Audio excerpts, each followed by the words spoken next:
Hi, community. Thanks again for clicking and listening in on my recovery journey. When this video drops, I will be over 110 days clean and sober. My sober date is 3/22/25. I had to move my sober date because of a relapse, almost overdosing, and finally giving up weed to become 100% sober. It's been a somber, exciting, and hopeful couple of months, staying truly committed to my recovery. My mind has been clear, body feels good, and being able to look forward to a future I can be proud of has been something I've been dreaming of for years now. The one thing I didn't account for and what caught me off guard is having to deal with my feelings while being sober. Having to confront each new feeling in a new way. The one feeling that I have been dealing with in a new way is depression. That's what I will be discussing in this video. How my depression took over during my addiction, my lows, and how I started healing. I hope you can appreciate my openness, so let's get started. For me, my depression felt like a dark cloud. Extra weight I was carrying, and eventually I turned it into my depression. My depression started off small and developed over time. Coke buried all my feelings and depression. It only brought me joy while I was using, but the moment the bag was gone, my depression seemed to double every time. The more my depression grew, the more I did Coke, and in larger amounts. I tried to run away from my feelings, my depression, my view of myself and my world. But the more I did that, the deeper my addiction had a hold on my mind and my life. I didn't know what was wrong, but I knew something was wrong. The idea of actually talking to someone about what I was feeling terrified me. It had me feeling weak. I grew up in a culture, as a man, we didn't talk about our feelings and just buried them. Coke made that so easy. I would wake up feeling out of it, not wanting to get up or go do something. And in most cases, I would force myself and go and then reward myself with a bag. My life was spiraling out of control, and my only relief was Coke. It became my norm. At the height of my addiction and depression, I was doing Coke at least 5 times a week, usually a gram on weekdays and an 8-ball on the weekends. I had no more joy in life, started to isolate a lot. I only hung out with friends if they wanted to use, because y'all know, misery loves company. Life sucked. I had no interest in family, friends, relationships, or my future.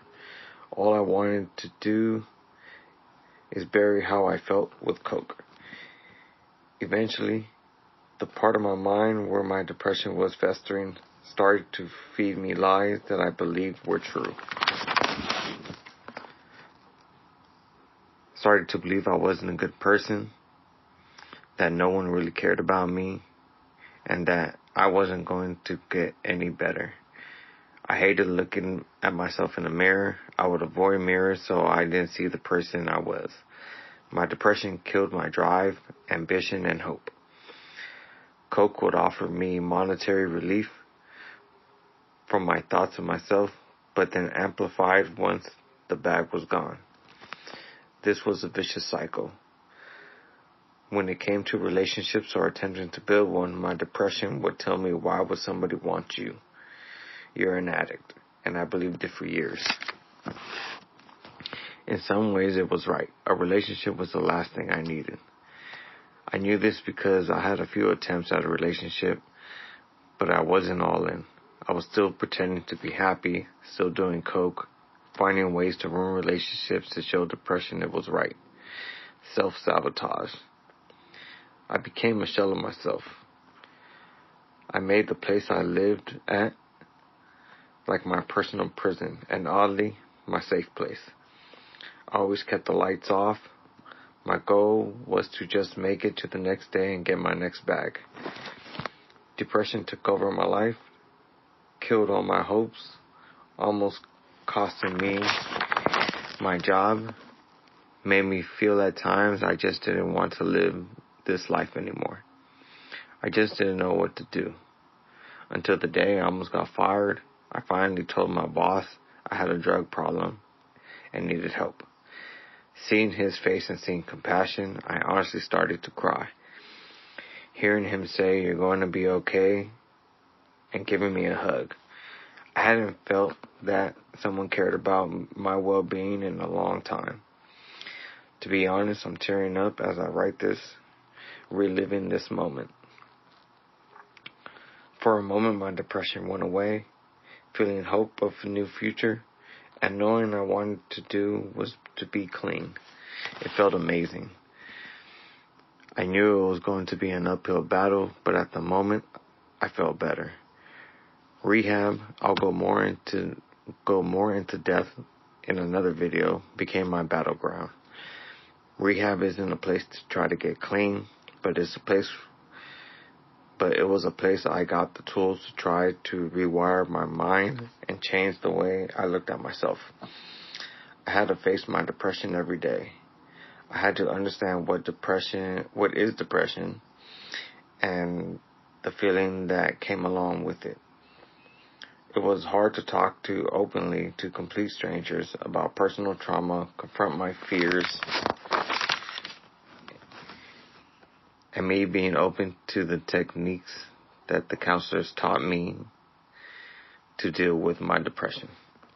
Every day in rehab was a new battle, but honestly it helped. Being okay with my feelings and learning how they affected me and my moods. Rehab offered personal one-on-one therapy sessions, and I urge those dealing with addiction along with mental health to try this. It worked for me and it may help you.